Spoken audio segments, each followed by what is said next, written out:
नमस्कार, मैं हूं इंद्र मोहन शर्मा। परत दर परत व्यू चैनल में आपका स्वागत है। आज तारीख 12 अप्रैल, दिन शुक्रवार। विश्लेषण का मुद्दा है बेंगलुरु ब्लास्ट का कनेक्शन बंगाल से। आपको बता दें कि 2 मार्च को, इसी साल 2 मार्च को बेंगलुरु के रामेश्वरम कैफ़े में एक आईईडी ब्लास्ट हुआ था और उस ब्लास्ट में 9 लोग घायल हो गए थे। लेकिन उस ब्लास्ट को करने वाले जो भी थे वो फरार हो गए थे।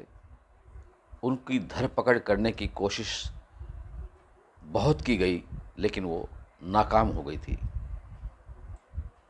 लेकिन अब उस केस में 2 आरोपियों को जिन्हें आतंकी माना जा रहा है, उनको पश्चिम बंगाल के एक इलाके से पुलिस और एनआईए की टीम ने गिरफ्तार कर लिया है। उन आतंकियों का रिलेशन, जो कनेक्शन है, वह विदेशी हैंडलर, जो एक आतंकियों का एक गिरोह है, उससे जुड़ा हुआ है। और अब इसी मुद्दे को लेकर सियासत भी होने लगी है, क्योंकि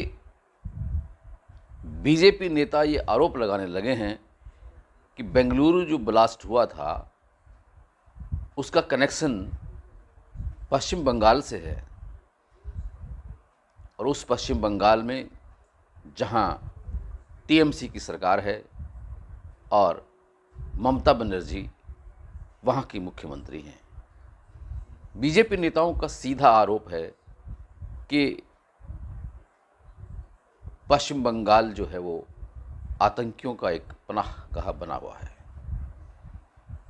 लेकिन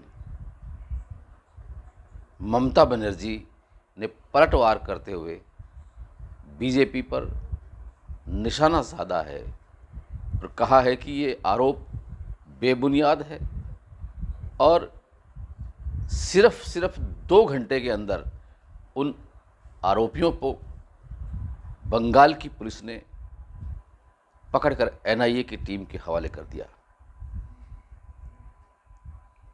अब उन्होंने ये कहा है कि बीजेपी के नेता ये आरोप लगा रहे हैं कि पश्चिम बंगाल सेफ नहीं है। तो उन्होंने कहा कि अगर पश्चिम बंगाल सेफ नहीं है तो क्या उत्तर प्रदेश सेफ है, क्या राजस्थान सेफ है, क्या बिहार सेफ है?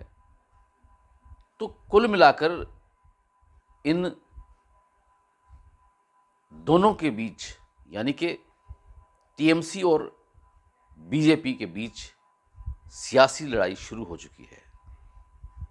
ममता बनर्जी और उनके जो टीएमसी के नेता हैं, उनका यह भी आरोप है कि जिस इलाके से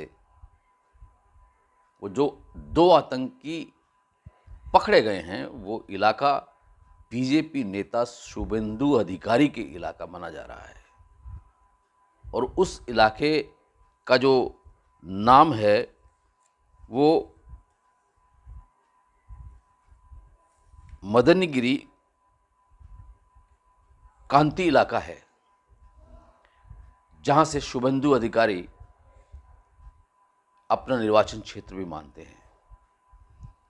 हालांकि शुभेंदु अधिकारी इससे पहले टीएमसी में थे, लेकिन टीएमसी से जब उनका 36 का आंकड़ा हो गया तो वो बीजेपी में चले गए थे और अब वो बीजेपी में हैं। जिन 2 आतंकियों को पकड़ा गया है वो, उनका नाम मुसव्विर हुसैन है और अब्दुल मतीन अहमद है।